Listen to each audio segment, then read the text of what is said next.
ubicándonos en el pasaje de Éxodo capítulo 3, es 3, hay una equivocación, es 3, no 10, 3. Vamos a leer ese pasaje del 1 al 10. ¿Qué tal si leemos todos al unísono este pasaje de la palabra del Señor? ¿Listos? Veamos. Apacentando Moisés las ovejas del Jethro, su suegro, sacerdote de Madián, llevó las ovejas a través del desierto y llegó hasta Horeb, monte de Dios. Y se le apareció el ángel de Jehová en una llama de fuego en medio de una zarza, y él miró y vio que la zarza ardía en fuego y la zarza no se consumía. Entonces Moisés dijo: iré yo ahora y veré esta gran visión, ¿por qué causa la zarza no se quema? Viendo Jehová que él iba a ver, lo llamó Dios de en medio de la zarza y dijo: Moisés, Moisés. Y él respondió: heme aquí. Y dijo: no te acerques, quita tu calzado de tus pies, porque el lugar que tú estás, tierra santa es. Y dijo: yo soy el Dios de tu padre, Dios de Abraham, Dios de Isaac y Dios de Jacob. Entonces Moisés cubrió su rostro, porque tuvo miedo de mirar a Dios. Y dijo luego Jehová: bien he visto la aflicción de mi pueblo que está en Egipto, y he oído su clamor a causa de sus exactores, pues he conocido sus angustias, y he descendido para librarlos de mano de los egipcios, y sacarlos de aquella tierra a una tierra buena y ancha, a tierra que fluye leche y miel, a los lugares del cananeo, del heteo, del amorreo, del fereceo, del heveo y del jebuseo. El clamor pues de los hijos de Israel ha venido delante de mí, y también he visto la opresión con que los egipcios los oprimen. Ven por tanto ahora, y te enviaré a Faraón para que saques de Egipto a mi pueblo y los hijos de Israel. Vamos a orar al Señor. Vamos a pedir que en esta tarde, en este tiempo especial, que Él nos hable por su palabra. Padre amado, necesitamos oír tu voz en esta hora. Ningún otro asunto es más importante en este lugar que oír tu voz. Que en este momento todo lo que hay en nuestra mente lo concentremos únicamente en lo que tú quieres decirnos. Gracias por este pasaje, precioso pasaje del Antiguo Testamento, que nos va a ayudar a entender las implicaciones de aquel llamamiento de Moisés, pero pensando en los temas que estamos desarrollando. Confiamos, Señor, que tú nos guíes para que todo lo que en esta tarde hagamos, especialmente traer tu palabra, glorifique tu nombre. Te damos gracias porque de por sí ella nos habla con su sola lectura. Ahora pedimos la dirección del Espíritu para que la explicación que vamos a traer de ella ciertamente edifique, bendiga y nos hable, especialmente esta tarde. En el nombre de Jesús oramos y te damos gracias. Amén. Amén. Pueden sentarse, mis amados hermanos.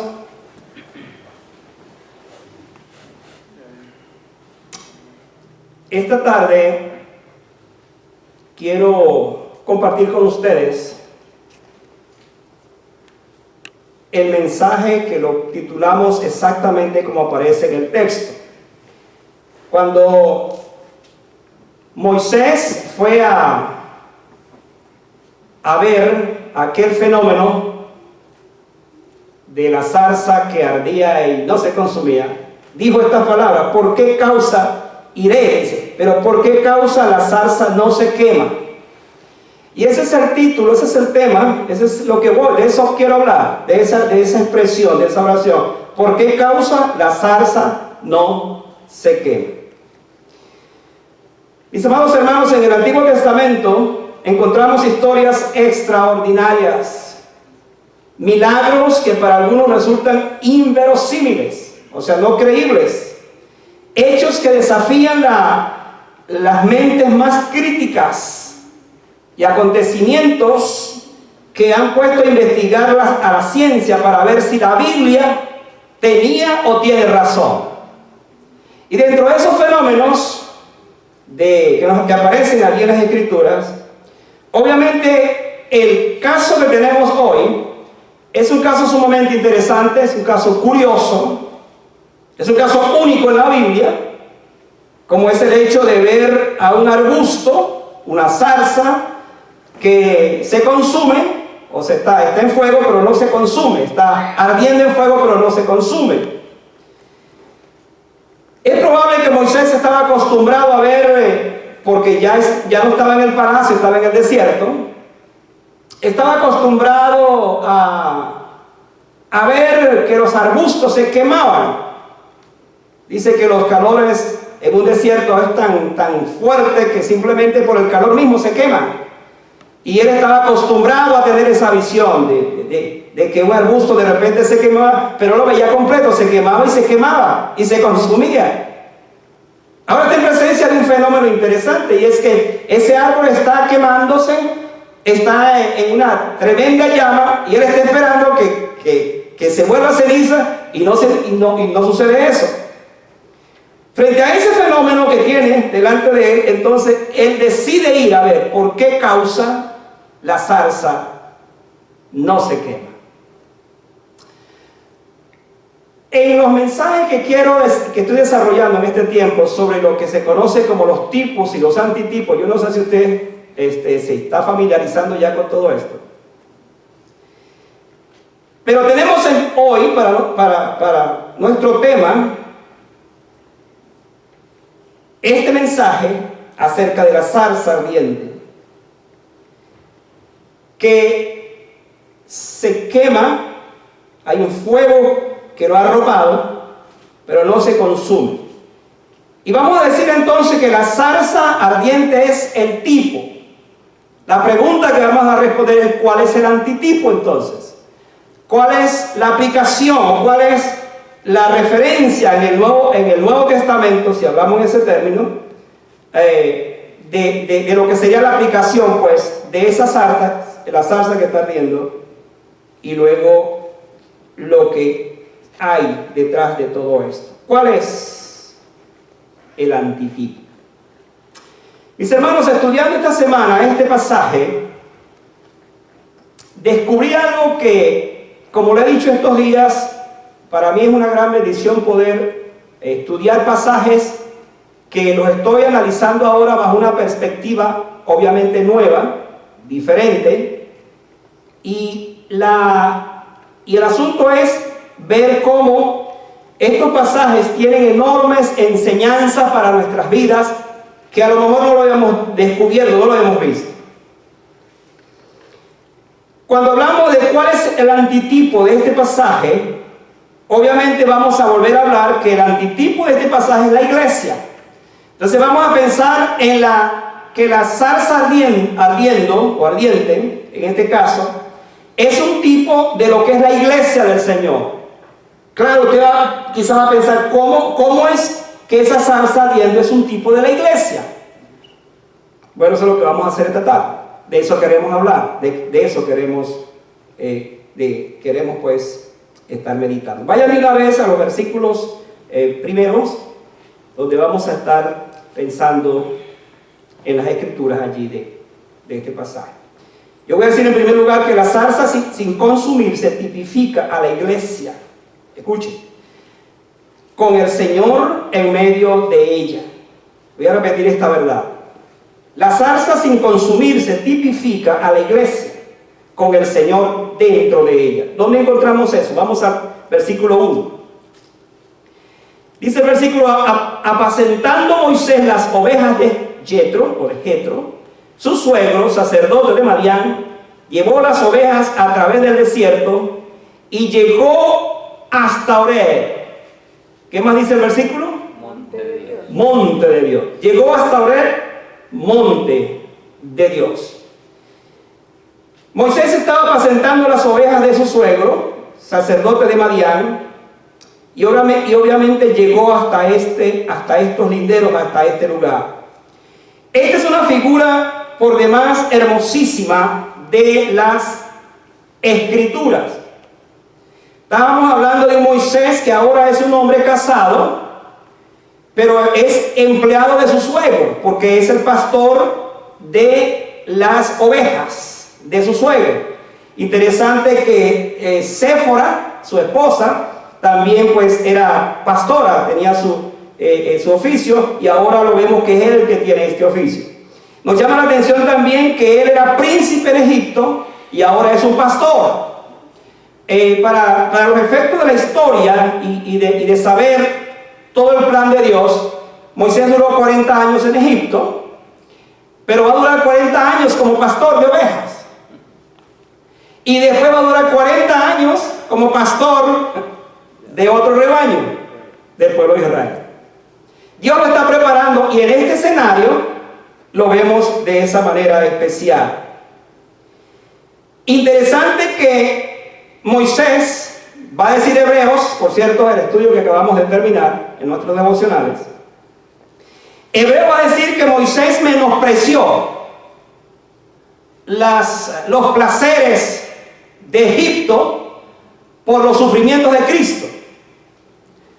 Y él entendió de esa manera que el Señor le llamaba para algo más grande. Es la palabra que va a aparecer allí. Ahora se está acercando a un lugar que para él va a ser muy importante, y es Horeb, monte de Dios. Ahora resulta que Horeb, el monte de Dios, también es el monte de Sinaí. Ahora yo quiero que conectemos estas cosas para que vayamos entonces a las aplicaciones de todo este pasaje. ¿Qué pasó en el monte de Sinaí? Por cierto, por ahí les envié un estudio, la diferencia entre el monte de Sinaí y el monte de Sión. En el monte de Sinaí Dios dio la ley, y en el monte de Sión nos vino la gracia. Y Moisés se está acercando al monte de Horeb, que es el Sinaí. Allí el Señor va a hablarle, allí el Señor va a mostrarle obviamente muchas cosas. Pero lo más importante que va a mostrarle es la gloria de Dios. La Biblia dice que cuando Moisés estaba allí en el Sinaí, la gloria de Dios era tan terrible que el pueblo de Israel tenía que estar muy lejos. Incluso había la orden de que ni siquiera los animales se acercaran a cierta distancia del lugar, porque iban a ser consumidos, iban a morir. Solamente Moisés después está allí, participando de una gloria sublime, tan grande que cuando desciende del monte tuvo que cubrir su rostro, porque era el impacto era demasiado grande para el pueblo que lo recibe. En ese monte se aparece la gloria de Dios. Luego la gloria de Dios se va a manifestar después en el tabernáculo, va a venir. Después se va a manifestar en el templo. Pero esa gloria de Dios después se va a manifestar nada menos y nada más que en la persona de Jesucristo. Porque cuando Cristo se encarna, dice que vimos su gloria como la gloria del unigénito Hijo del Padre, lleno de gracia y de verdad. Y hermanos, en esa conexión que estoy tratando de presentarles esta tarde, en esa tipología, estamos viendo entonces cómo precisamente en el monte de Horeb, donde Dios manifestó su gloria, ahora siguiendo adelante, esa gloria se va a manifestar en Jesucristo, y posteriormente esa gloria se va a manifestar en la iglesia del Señor. Viendo de otra forma, la gloria del Señor se hace presente en la vida de la iglesia, porque ahora Jesucristo está en la iglesia como aquel que guía y dirige la iglesia. Por lo tanto, aquella visión de la zarza que no se consume, lo primero que Moisés contempla es a Dios allí en la zarza, en medio de la zarza. Pero vamos a seguir viendo esto. Mira el versículo 2, que dice, y se le apareció, ¿quién se le apareció? El ángel de Jehová en una llama de fuego en medio de una zarza, y él miró y vio que la zarza ardía en fuego. ¿Y qué pasaba? No se consumía, la zarza no se consumía. Ahora sígame de cerca para que veamos entonces esta tipología y este cumplimiento de este aspecto tipológico en el antitipo del cual estamos hablando, que es la iglesia. Ahora vemos a Moisés. Él se acerca al arbusto, que también está cubierto en fuego y no se consume. Pero la sorpresa mayor para Moisés es que dentro de aquel árbol que está encendido surge una voz. Esto tuvo que aterrar a Moisés. Piensen por un poco e imagínense la escena. Moisés tiene la curiosidad de ver aquello, pero en las medidas que se va acercando hay una voz que no sale de otro árbol, sino del árbol que está encendido. Le iba a hacer pensar en esto. Los fuegos, cuando de lo que sabemos, de los accidentes, del fuego que consume, cuando alguien está allí, lo que sale son gritos aterradores, desesperantes. Pero aquí estamos viendo que dentro de ese fuego hay una dulce voz. Hay una voz especial que sale, que emerge de aquello que se está consumiendo. Y por supuesto, aquello aterrorizó más a Moisés. Pero mire el asunto. Moisés no había oído la voz de Dios, como lo escuchó Abraham, como lo escuchó Jacob, o Isaac y los padres de él. Pero ahora escucha la voz de Dios. Y la voz de Dios la está escuchando en medio de la zarza. Está dentro de la zarza. Pero no es cualquier voz. Es la voz del ángel de Jehová. Y resulta que el ángel de Jehová es el Cristo preencarnado. Por lo tanto, quien está hablando allí es el mismo Cristo, en lo que se conoce como la teofanía o la cristofanía. Es la presencia de Dios y la presencia de Cristo en el Antiguo Testamento, que después se va a revelar en el Nuevo Testamento. Ahora sígueme en esto, porque aquí hay algo interesante. Es Cristo el que está en medio de la zarza que arde. Cuando pensamos en la iglesia del Señor, lo primero que nosotros sabemos, y esperamos que así es que Cristo está en medio de la iglesia. Desde allí escuchamos su voz. Obviamente hablamos cuando la iglesia está reunida, como hoy, por ejemplo.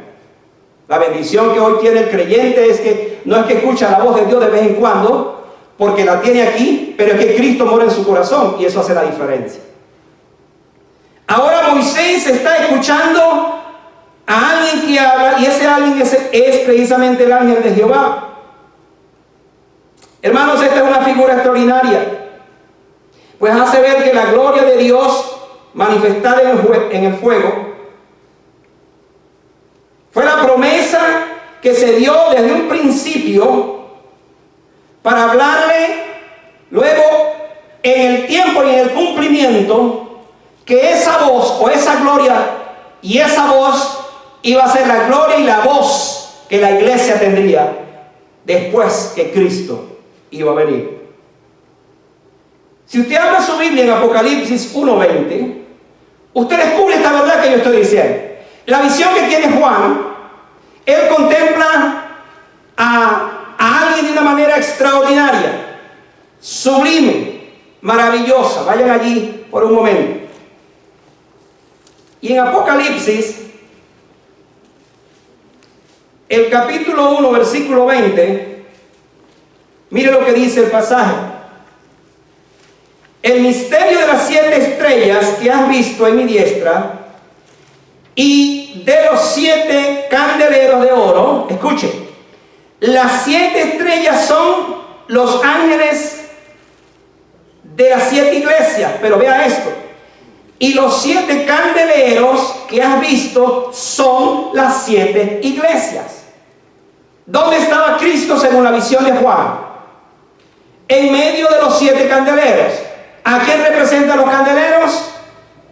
A la iglesia del Señor. Hermanos, Juan capturó mejor esta figura cuando vio al Hijo del Hombre en medio de 7 candeleros, en medio del fuego, en medio de aquella estructura que estaba diseñada para producir fuego. Él está en medio de ello. Por lo tanto, Jesucristo está en medio de la iglesia cuando nos referimos en esta tipología a que Moisés escuchó la voz de Dios en medio del fuego, que precisamente era nada menos y nada más que el mismo Señor Jesucristo. Por otro lado, decimos que la zarza sin consumirse tipifica a la iglesia que jamás será destruida. Vuelvan otra vez al versículo 2. Vean la parte final que dice, que habla, dice, y él miró y vio que la zarza ardía en fuego, pero ¿qué sucedía? La zarza no se consumía. Ahora, aquí hay algo bien interesante, hermanos. Bien interesante que quiero que ustedes me sigan en esto. Hermanos, el fuego de Dios, escuche, el fuego de Dios nunca se consume. El fuego del Señor nunca se consume. La maravilla de aquel fenómeno era que ardía y no se consumía. Hay verdades ocultas, tipos que demandan su cumplimiento en algún momento de la historia. Hay una verdad que corre por todas las escrituras respecto a esta figura que encontramos acá de un fuego que no se extingue. Por ejemplo, cuando vamos a Levítico 6:13, encontramos que entre las cosas que Dios ordenó a su pueblo, especialmente a los sacerdotes, a los que iban a trabajar en el tabernáculo y después en el templo, era que ellos tenían que diseñar un tipo de aceite para ponerlo en las lámparas, de tal manera que esas lámparas siempre estuvieran encendidas. Y aquí hay una figura de esto, dice allí el pasaje, Levítico 6:13, y el fuego arderá perpetuamente en el altar, no se apagará. Ahora conecte eso con lo que estoy hablando de una zarza ardiente, que dice que Moisés se dio cuenta que no se consumía. Hermanos, estamos hablando de algo que es extremadamente importante. La presente figura nos recuerda que Dios es luz y no hay tinieblas en Él. Nos recuerda también que nosotros somos luz y que debemos brillar siempre como brilla el sol y las estrellas. ¿Se ha dado cuenta que el sol y las estrellas nunca dejan de brillar? Un día dejarán de brillar cuando Cristo venga, porque el sol dice que ocultará su resplandor, porque el resplandor de Cristo será mayor que el del mismo sol y que el de las estrellas. Ahora hay algo aquí interesantísimo, es que mientras tanto el sol nunca deja de brillar.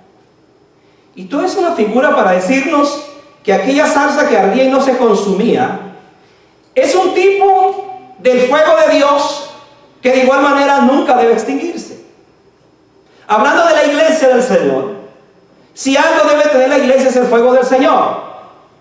Muchas veces pudiéramos aparecer tizones que están ahí tratando de sobrevivir, pero la figura de la iglesia es que siempre debe estar encendida, que siempre debe estar llena del fuego del Señor, porque así fue como el Señor la hizo. Y es figura este pasaje de eso. Es lo que se dice de la iglesia también. El fuego sin consumirse tipifica a la iglesia en su tarea de ser luz. ¿Para quién? Luz para las naciones. ¿Cuál es el combustible de ese fuego de la iglesia? Nada menos y nada más que el Espíritu Santo. Es el aceite que produce en esa llama que permanezca para siempre encendida. Obviamente es el Espíritu Santo.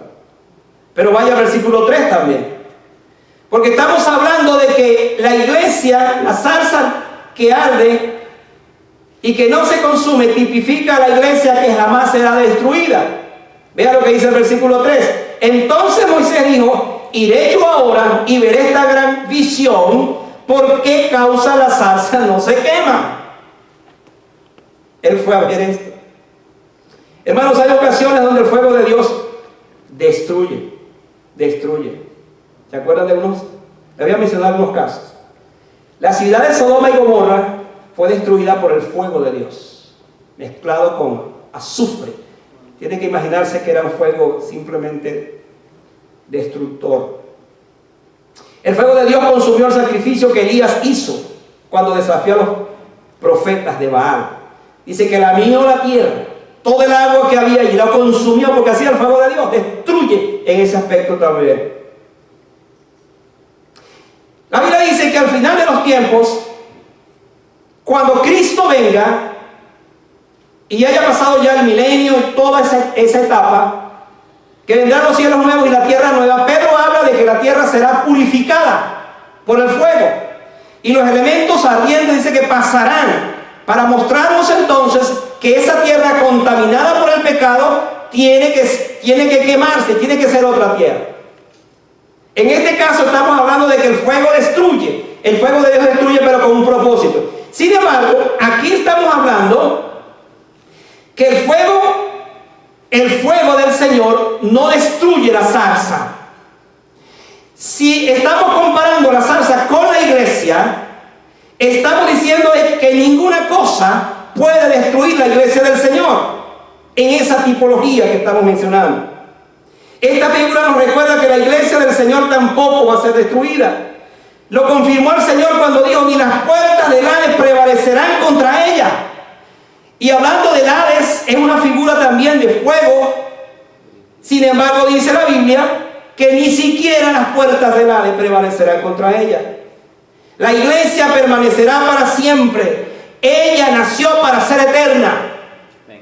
La iglesia nació para estar con el Señor para siempre. El domingo pasado, ¿se acuerdan cuando yo les hablé de Adán, tipo de Cristo, y Eva, tipo de la iglesia? Y les dije allí, en uno de los pasajes, la razón por la cual Dios al final crea a Eva, figura de la iglesia, para estar con ella para siempre. La iglesia no puede ser destruida. La iglesia pasa por pruebas, pasa por dificultades. Sus miembros, obviamente, de alguna otra manera, pudieran vivir en situaciones difíciles, pero la iglesia como tal, la iglesia permanecerá para siempre porque es del Señor. Él es la cabeza y ella es su cuerpo, por lo tanto permanece para siempre. Estamos hablando entonces de que en esta figura Moisés se da cuenta de que el fuego no destruye la zarza. Ahora mantengan eso en mente para que en la parte de la conclusión que vamos a tener, vamos a encontrar algo sorprendente en esta tipología. En tercer lugar, la zarza sin consumirse tipifica a la iglesia plantada, escuche esto, sobre una tierra santa. Vayan al versículo 5 ahora.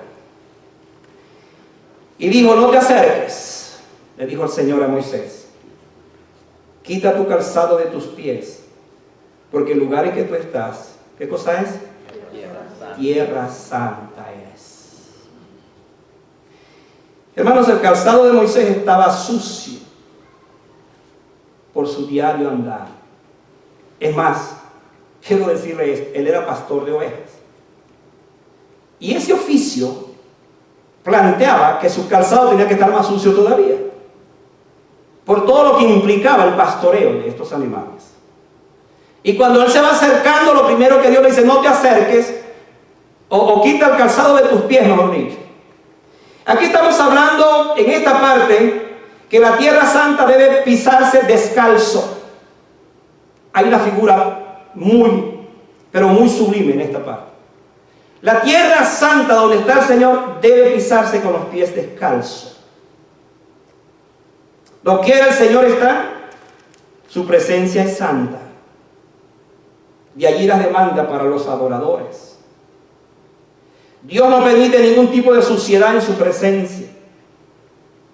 Cuando uno lee la visión de la vida en el cielo, en el Apocalipsis, se encuentra que ese lugar está desprovisto de todo pecado. Por eso dice: no entrará, y da la lista. No puede entrar. En la presencia del Señor, o esa presencia demanda que sus habitantes vivan en total santidad. No es extraño que Apocalipsis nos hable de multitudes vestidas con ropas blancas, símbolo de la santidad del Señor. Así que cuando hablamos de esa presencia del Señor, Él nos está diciendo que en el caso específico de la iglesia, ha sido llamada para habitar en una tierra santa. Doquiera esté la iglesia, y no hablo, hermanos, del edificio como tal, aunque también es importante. Porque si bien es cierto, el tabernáculo y el templo que fueron diseñados para la presencia del Señor, no todo el mundo entraba a ciertos lugares que era exclusivamente para el sumo sacerdote, porque era un lugar extremadamente santo. Por eso dice el lugar santo y el lugar santísimo. Hablando en estos términos, pudiéramos aplicar entonces que la vida del creyente de igual manera tiene que caracterizarse por esto. Bien pudiéramos decir que durante la semana nuestro corazón se llena de muchas cosas, pero al revisarlo y al venir delante del Señor tenemos que examinarnos, como bien dice allá el Salmo 139, 23 y 24. Examíname, oh Dios, y conoce mi corazón, y ve si hay en mí camino de maldad, y guíame por el camino eterno. Aquí la pregunta que uno tiene que hacerse es: Señor, ¿cuál es el calzado que debo quitarme cuando vengo delante de tu presencia? ¿Qué es aquello que hay en mi vida que yo debo despojarme? Que a lo mejor está contaminado, está sucio por mi andar cotidiano, que necesito al estar en tu presencia quitarme. No puedo estar en su presencia con el mismo calzado si ese calzado está sucio. Pero por si faltara algo en esta parte, mire lo que dice el versículo 6. Hermanos, el rostro del Señor produce temor. Y este acto de producir temor tiene que también tocar nuestro corazón. Mire lo que dice el versículo 6. Y dijo: yo soy el Dios de tu padre, Dios de Abraham, Dios de Isaac y Dios de Jacob. Entonces Moisés, ¿qué hizo? Cubrió su rostro porque tuvo miedo de mirar a Dios. Entre paréntesis. Con otros pasajes, son los únicos casos donde un hombre es capaz de mirar a Dios. Pero escúchese bien a quién está mirando. La Biblia dice que a Dios nadie le vio jamás. Pero Jesucristo, su Hijo, lo ha dado a conocer. Si Moisés estuvo en la presencia de ese ser tan sublime y lo vio, estamos hablando de que fue el ángel de Jehová, el Cristo preencarnado, porque es lo único que podía ver. Pero tan grande era su majestad, tan grande era su santidad, tan grande lo que estaba viendo, que se llenó de temor, cubrió su rostro porque no podía ver al Señor. Y hermano, ¿quién de nosotros, qué ser humano puede estar en esa presencia del Señor, a menos que sea el mismo Señor que le permita estar en su presencia? Aquí hay algo que nosotros tenemos que seguir. En los versículos 2 y 3 nos ofrecen una escena por demás hermosa y singular. La una tiene que ver con la curiosidad del pastor de ovejas, y la otra con la actuación de Dios cuando se acerca. Se acerca lo humano con lo divino, lo mortal con lo inmortal, lo profano con el santo de Israel.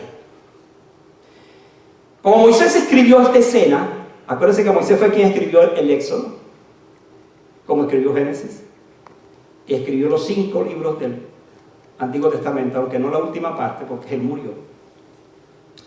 Pero aquí escribe y describe con pincelada, con exactitud, todo lo que está pasando. Y hermanos, hay algo sumamente interesante aquí. Moisés conoció a un Dios que se le revela como el Dios de Abraham, de Isaac y de Jacob. Y entonces va a decir: Dios no es Dios de muertos, sino Dios de vivos. Él conoce a un Dios que es vivo, a un Dios de la historia, ese Dios que se le había dicho, ahora lo conoce. Y frente a ese conocimiento que él tiene, entonces él se postra, él se humilla. Yo quiero decirle lo siguiente, hermano. Una de las cosas que nosotros los cristianos con mucha frecuencia nos olvidamos y perdemos de vista es el temor a Dios. Con mucha frecuencia. Podemos arroparnos en un manto de religiosidad. Pero a la hora de la verdad, cuando hablamos del temor de Dios, poder descubrir que realmente el temor de Dios no es lo más importante en mi vida. Cubrir el rostro por temor de mirar a Dios es una señal de reverencia, de respeto y de temor que debe conducir al quebrantamiento.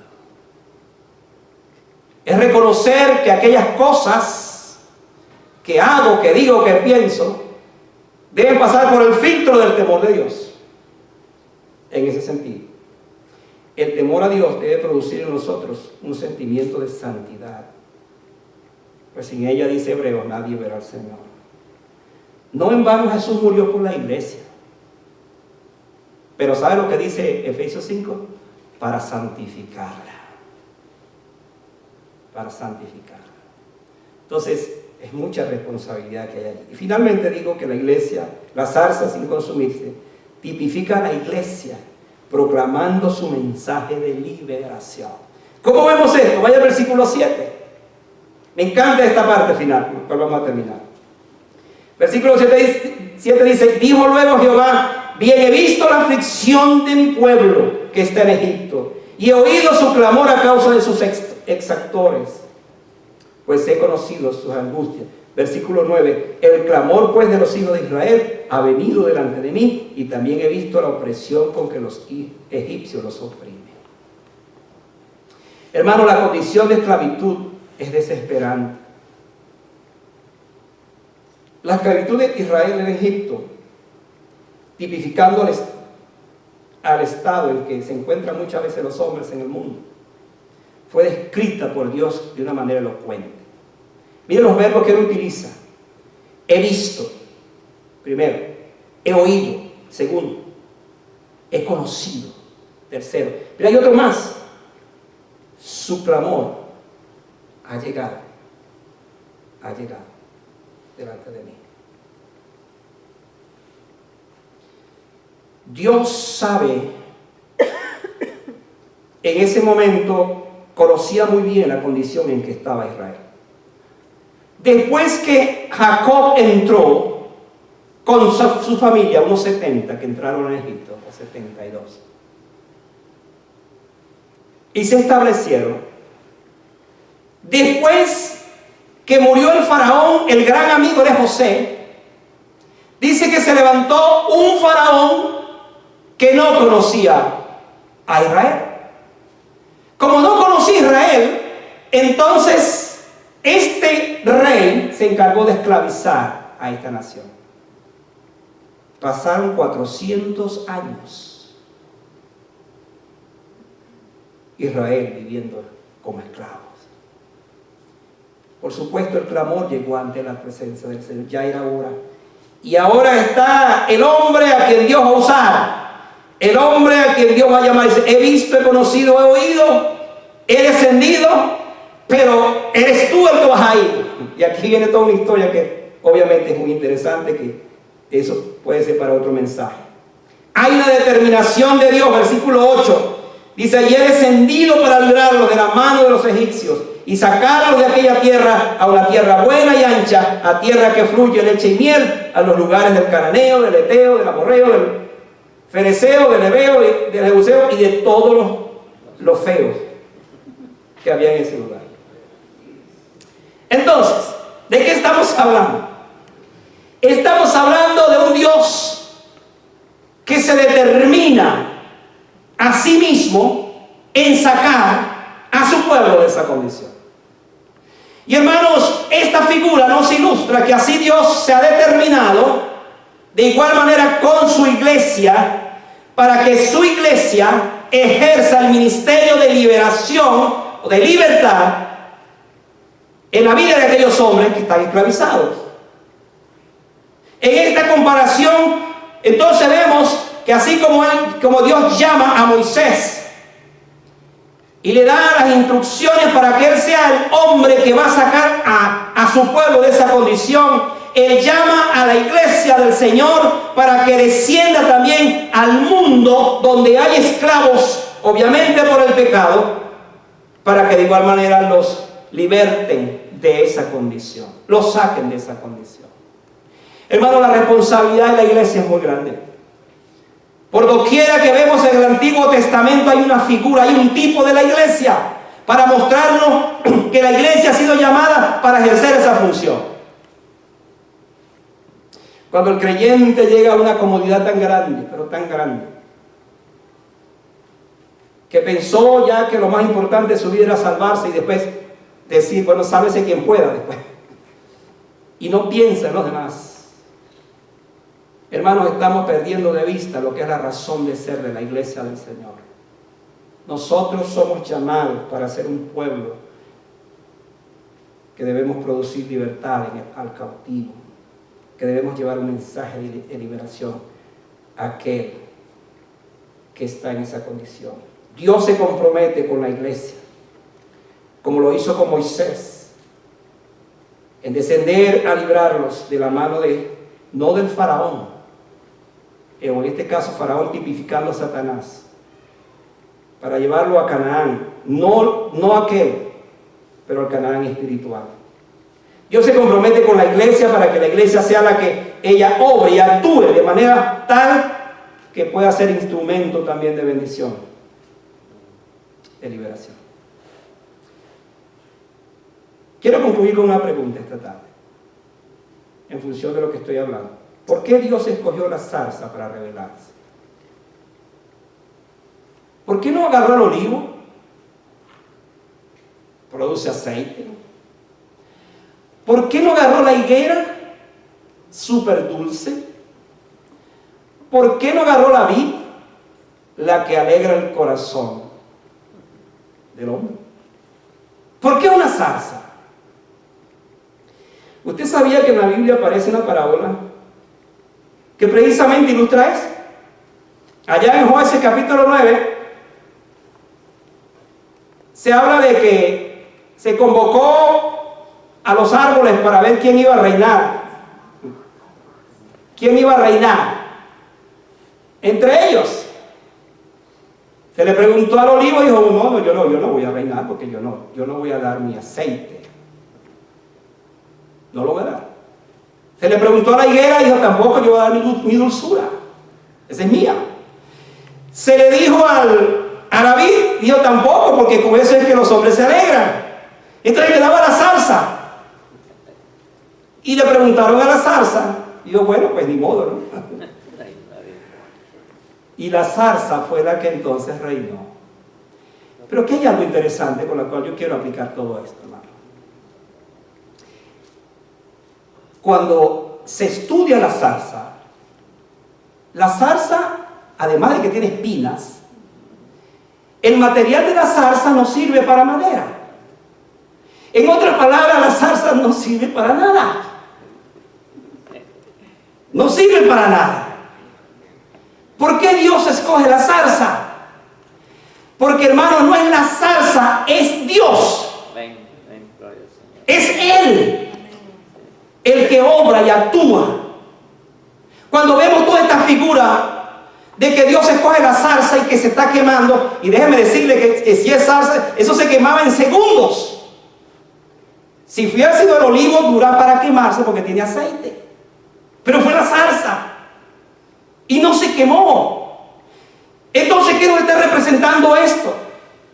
Que lo débil del mundo es lo que Dios escoge para avergonzar a los sabios. Lo que es insignificante, Dios escoge para bendecir a otros.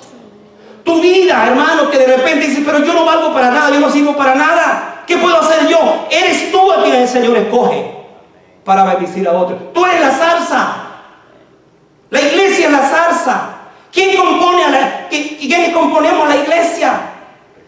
Zarzosos, si me permiten la palabra. Hermanos, Dios es un Dios extremadamente extraordinario. A uno le sorprende cosas como estas, cuando ve que Él llama lo que no es para que sea, lo insignificante para levantarlo. Y en ese sentido nos llama a nosotros como iglesia, hermanos, para que seamos bendición a este mundo.